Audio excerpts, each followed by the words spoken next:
नमस्कार दोस्तों, निफ्टी वाला में आप सभी का स्वागत है। मैं हूं आपका दोस्त विजय। दोस्तों, आज हम बहुत ज़रूरी बात करने वाले हैं।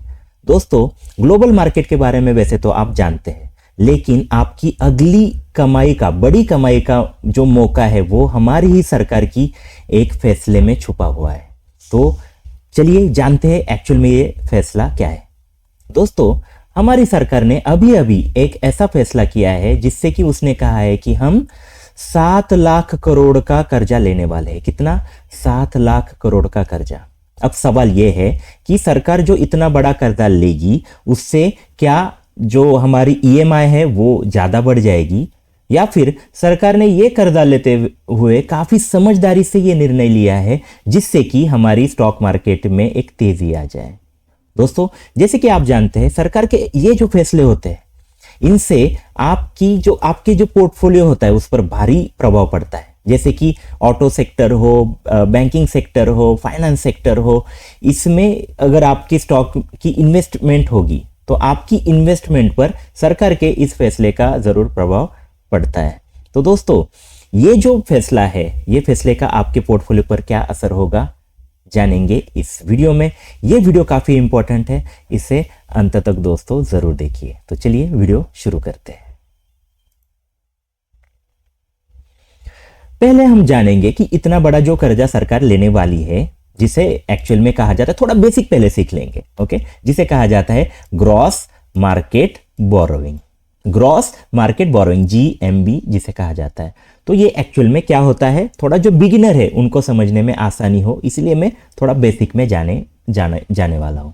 दोस्तों, हर कोई सरकार जो हमें सुविधाएं देती है, जैसे कि कई सारे रोड बनाती है, उसके साथ साथ ब्रिजेस बनाती है, या फिर कई सारा जो हम कहीं कि हम पर खर्च करती है, तो ये खर्च करने के लिए उसके पास चाहिए पैसा। मतलब उसके लिए सरकार कुछ आमदनी होती है, सरकार उससे कमाती है। ओके, तो ये हो गई एक, हम कहें कि उनको कहाँ से पैसा मिलता है, ओके, जिससे कि उनके पास पैसा आता है। बट उसके साथ साथ कई सारे काम भी करने पड़ते हैं जिससे कि पैसा खर्च भी होता है और जाता है। तो ओवरऑल क्या होता है कि ये सारा जमा और खर्चा, ये सारी चीजें देखकर ये देखा जाता है कि सरकार के पास अभी खर्चा करने के लिए पैसा है या नहीं। समझ लीजिए, अगर सरकार को मिले हैं 100 रुपए आपसे सरकार ने कमाए हैं, जमा किए हैं, बट अगर उसका खर्चा 120 हो सकता है, कई बार ऐसे होता है। जैसे कि भारत जैसे विकसनशील देश जिसे कहा जाता है, डेवलपिंग कंट्री जिसे कहा जाता है, वहां पर खर्चा ज्यादा होता है। तो 100 रुपए कमाए हैं और 120 रुपए खर्च किया है, तो अभी जो 20 रुपए का फर्क है जो सरकार के पास नहीं है, बट सरकार को तो ये खर्च करने पड़ते हैं। सरकार ऐसे नहीं कह सकती कि हमारे पास पैसा नहीं तो हम ये सुविधाएं नहीं देंगे। नहीं, सरकार को ये करना ही पड़ता है। तो ये जो 20 रुपए का फर्क पड़ा है, तो वो जो होता है वो सरकार क्या करेगी, वो 20 रुपए सरकार कर्जा लेगी। ओके, कर्जा लेगी। और ये कर्जा लेने के लिए दोस्तों सरकार क्या करती है, सरकार आपके पास ऐसे नहीं आती कि मुझे कर्जा दो, ऐसे नहीं होता है। वो अपने बॉन्ड्स लाती है। ओके, गवर्नमेंट बॉन्ड्स होते हैं, और ये गवर्नमेंट बॉन्ड्स सरकार बाजार में लाती है। वो लोगों को कहती है कि हमारे बॉन्ड्स आप खरीद लो, जिससे कि सरकार क्या कहेगी, खरीद लो मतलब क्या होगा, लोग बॉन्ड खरीदने के लिए अपना पैसा सरकार के पास देंगे और फिर सरकार के पास ये पैसा आ जाएगा, जिससे कि ये डिफिसिट जो था वो कम हो जाएगा।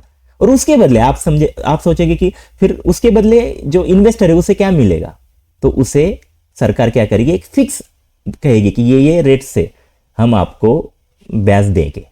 तो इस तरह से दोनों की चीज होती है कि सरकार को पैसा चाहिए और लोगों को चाहिए काफी अच्छी आमदनी।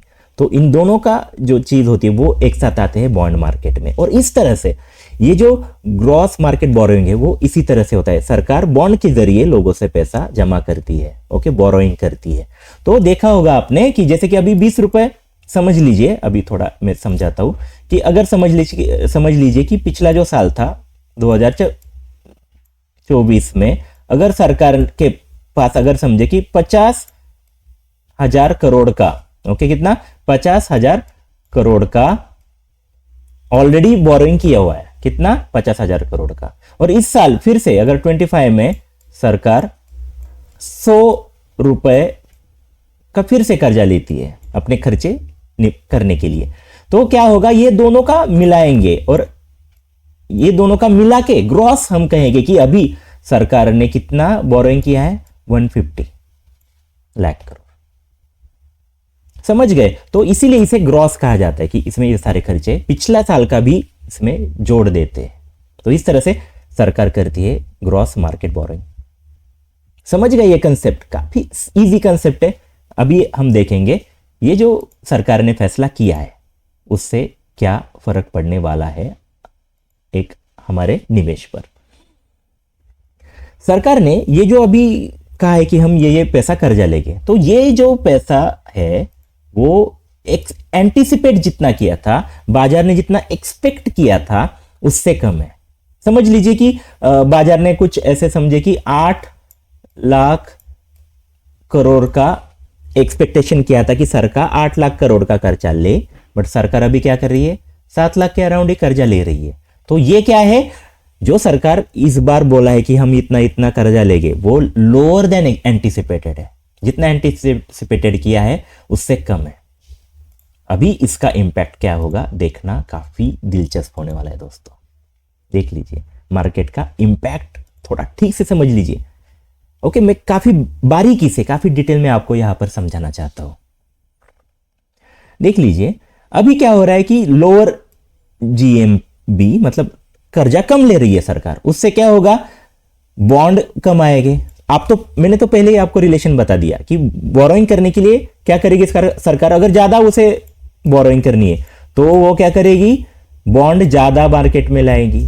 बट अभी यहां पर क्या हो रहा है कि सरकार को कम कर्जा लेना है तो बॉन्ड भी मार्केट में कम आएंगे, है ना। तो यहां पर अभी सप्लाई जो है बॉन्ड की वो मार्केट में कम आएंगी। उससे क्या होगा, अगर सप्लाई कम हो जाएगी तो उसका जो इंपैक्ट है वो होगा बॉन्ड यील्ड पर, मतलब बॉन्ड पर कितना ब्याज मिलने वाला है वो भी कम होगा। सप्लाई कम होगा तो ब्याज भी, यहां पर इंटरेस्ट रेट जो है बॉन्ड पर मिलने वाला निवेशकों को वो भी कम होगा। ओके, इंटरेस्ट रेट भी कम होगा। और इससे और एक अच्छी चीज मानी जा रही है कि ये तो कम होगा बट उसके साथ साथ जो कैपिटल है,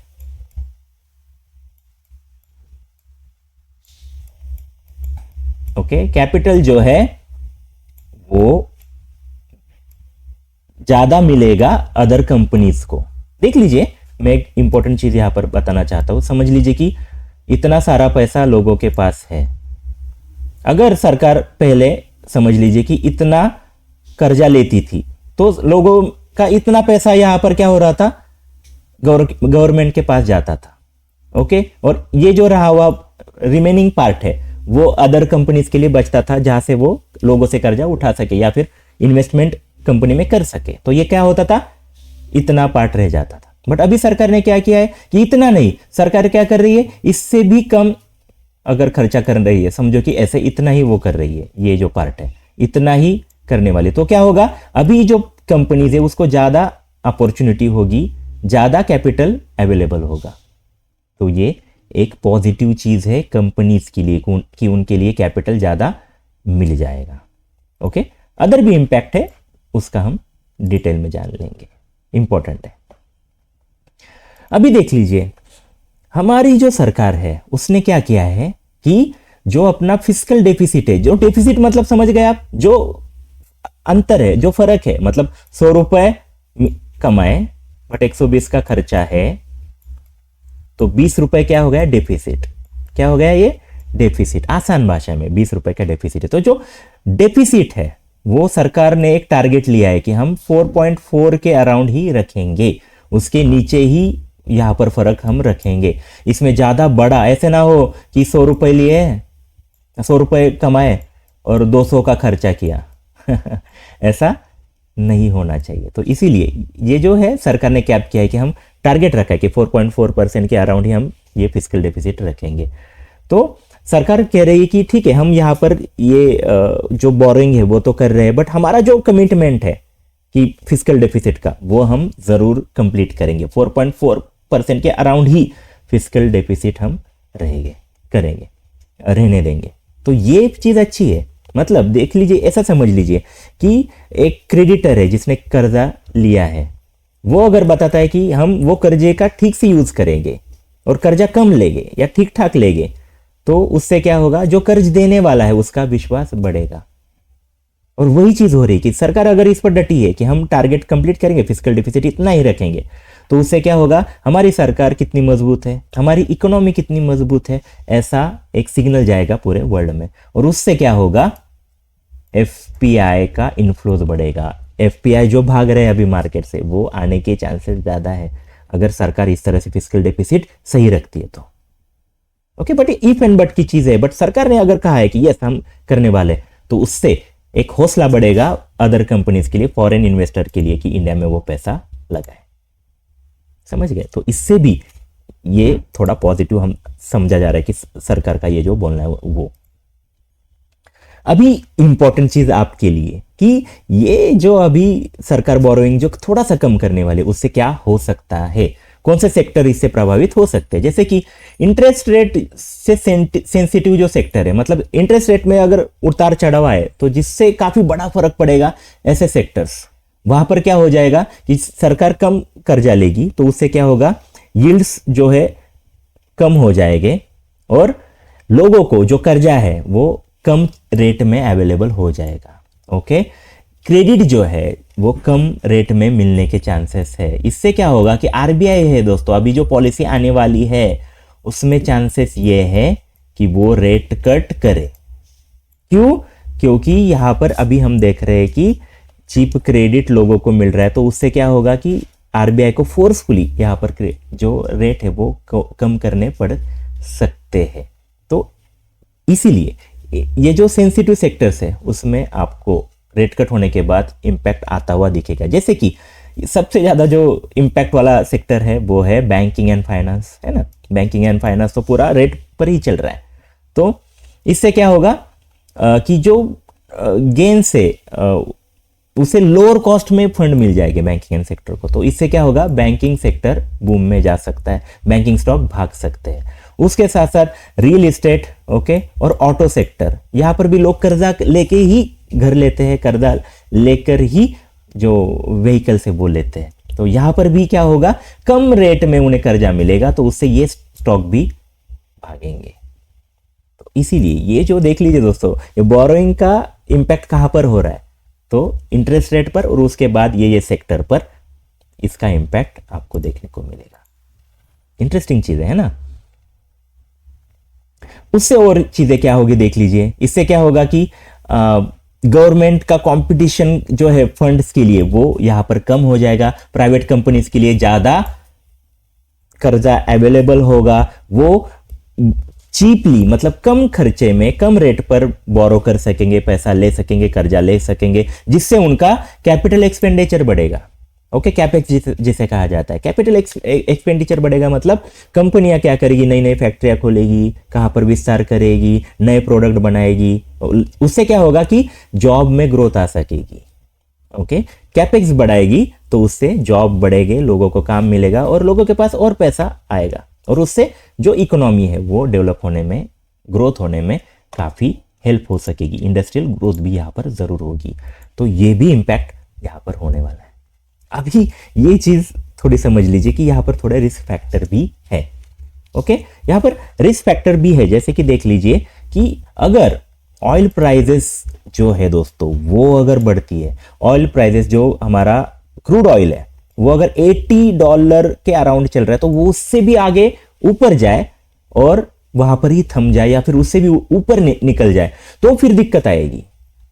सरकार जो बातें करे कि हम ये करेंगे, डेफिसिट ऐसा करेंगे, यहां ही रखेंगे, वहां दिक्कत आएगी अगर ऑयल प्राइस बढ़ेगी। क्यों? क्योंकि इंडिया एक ऐसा देश है, काफी बड़ा देश है, जो मोटे तौर पर इंपोर्ट करता है ऑयल, बड़ा खर्चा करते हैं हम इंपोर्ट में ऑयल के, तो इसीलिए ये जो डेफिसिट फिर हिल जाएगा, डेफिसिट ज्यादा बढ़ेगा, मतलब वहां पर क्या होगी, आमदनी कम होगी, खर्चा बहुत ही बढ़ेगा। अगर क्रूड ऑयल बढ़ता है तो फिर दिक्कतें आएगी। ओके, और उससे क्या होगा, फिर आरबीआई जो है उसको रेट बढ़ाने पड़ेगी।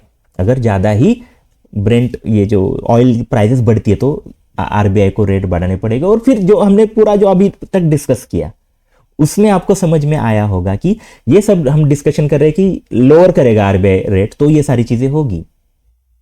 बट अगर रेट ही बढ़ाए आरबीआई तो फिर दिक्कत आएगी। तो ये थोड़ा एक रिस्क फैक्टर यहाँ पर जरूर है कि ये चीजें हो सकती है, आरबीआई फिर रेट बढ़ा सकता है। और यहाँ पर फिर हम, अगर हमने यहाँ पर कोई पोजीशन ली और एक इन्वेस्टर ने कोई पोजीशन ली, एक ट्रेडर ने यहाँ पर कुछ पोजीशन बना ली, जो जो मैंने सेक्टर की बात की, तो वहां पर एग्जिट करना बेटर होगा। क्योंकि जिस आधार पर हम इन्वेस्टिंग कर रहे हैं वो आधार ही ना रहे तो आप क्या करें, बाहर से एग्जिट का सोचेंगे। उसके साथ साथ अगर सरकार ज्यादा ही मतलब हम कहें कि एडिशनल अनएक्सपेक्टेड बोरोइंग करे, जैसे कि उन्होंने कहा कि हम इतना इतना करेंगे, बट ऐसा हो सकेगा कि उसे ज्यादा कर्जा लेना पड़े, तो फिर जो बातें हमने की वो वहां पर नहीं होगी। वो ज्यादा कर्जा लेगी तो क्रेडिट जो रेट्स है वो कट नहीं होंगे। तो इसीलिए अगर सरकार अनाउंसमेंट करती है, एडिशनल अनएक्सपेक्टेड बोरोइंग करती है, तो उससे दिक्कत आएगी, फिस्कल डेफिसिट बढ़ेगा। ओके, उससे मार्केट का कॉन्फिडेंस भी हिल जाएगा। तो इसीलिए ये रिस्क फैक्टर जरूर आपको ध्यान में रखना है दोस्तों। ट्रेडर हो, इन्वेस्टर हो, उसे रिस्क फैक्टर को हमेशा ध्यान में रखना पड़ता है। मतलब जैसे कि मैंने पहले हाफ में कहा कि आपको ये सेक्टर में बाइंग करनी चाहिए, ये सेक्टर उछाल लेंगे, बट ये 100% नहीं होगा, आपको रिस्क जरूर सामने रखना चाहिए। ओके, तो अभी हम एक्शन प्लान पर जाएंगे। ये पूरा वीडियो देखने के बाद कुछ एक्शन हम लेने वाले हैं, देख लीजिए। अभी आप क्या करेंगे थोड़ा ठीक से समझ लीजिए। अभी अगर ये जो होता है कि बोरोइंग सरकार कम करती है, बॉन्ड यील्ड अगर कम हो जाती है, और वहां पर आरबीआई जो है दोस्तों वो रेट कम करती है, तो आपको अपॉर्चुनिटी होगी कम रेट पर बाइंग करने के लिए ईएमआई से। अगर आप कुछ लेना चाहते हो तो आप वो भी सोच सकते हैं कि रेट कम होने के बाद आप वहां पर बाइंग करेंगे। उसके साथ साथ आप रेट कट होने से पहले थोड़ी सी जोखिम लेकर यहां पर बैंकिंग, रियलिटी, ये जो स्टॉक्स है और कैपेक्स से रिलेटेड जो सेक्टर है, मतलब कंपनी कहां कहां खर्च करेगी, उससे रिलेटेड जो जो स्टॉक्स है उसमें पहले ही आप पोजीशन बना के रखिए। इसमें रिस्क है बट आपको रिवॉर्ड मिल सकता है। ओके, और उसके साथ साथ जो ऑयल प्राइजेस है उस पर भी जरूर ध्यान बना के रखिए दोस्तों, क्योंकि ये पूरा जो थीसिस है एक्चुअल में ये इस पर ही निर्भर है कि सरकार कम खर्चा करे, बट ऑयल अगर ज्यादा ही महंगा हो जाता है तो सरकार कुछ नहीं कर पाएगी, और ये जो बेनिफिट हमें मिलने वाला है या फिर रेट कट होने वाले वो होने की पॉसिबिलिटी काफी कम हो जाएगी। तो इसलिए ऑयल के प्राइजेस पर भी आपको जरूर ध्यान में रखना चाहिए। तो दोस्तों आज का जो वीडियो है इसमें हमने ये पूरा मामला क्या है और उससे आपके एक निवेशक के जो पोर्टफोलियो है उस पर क्या असर पड़ सकता है, किस तरह से आप इस मौके का लाभ उठा सकते हैं, इसका पूरा हमने डिस्कशन किया। तो दोस्तों कमेंट सेक्शन में ये जरूर बताएं कि आपको क्या लग रहा है कि गवर्नमेंट का ये जो फैसला है उससे क्या सच में रेट कटौती होगी या फिर बस ये एक न्यूज़ बन के रह जाएगी। ऑयल प्राइजेस के बारे में आपकी क्या राय है ज़रूर आप कमेंट सेक्शन में बताएं। वीडियो अच्छी लगी तो भी बताएं, ना लगे या फिर कुछ आपको इंप्रूवमेंट बतानी है तो वो भी कमेंट सेक्शन में ज़रूर बताएं। और अगर आपको ये वीडियो अच्छी लगी होगी तो ज़रूर इसे लाइक करें, दोस्तों के साथ शेयर करें। और याद रखिए दोस्तों, ये जो इन्वेस्टमेंट की चीज़ है ये काफ़ी ठीक ठाक आपको डिसीजन लेना है। कोई भी डिसीजन लेने से पहले रिस्क फैक्टर पहले आपको ज़रूर देखना है। तो दोस्तों और ऐसे वीडियो अगर आपको चाहिए होंगे तो हमारे चैनल को ज़रूर सब्सक्राइब करें, दोस्तों के साथ इसे शेयर करें। फिर मिलेंगे। Thank you very much.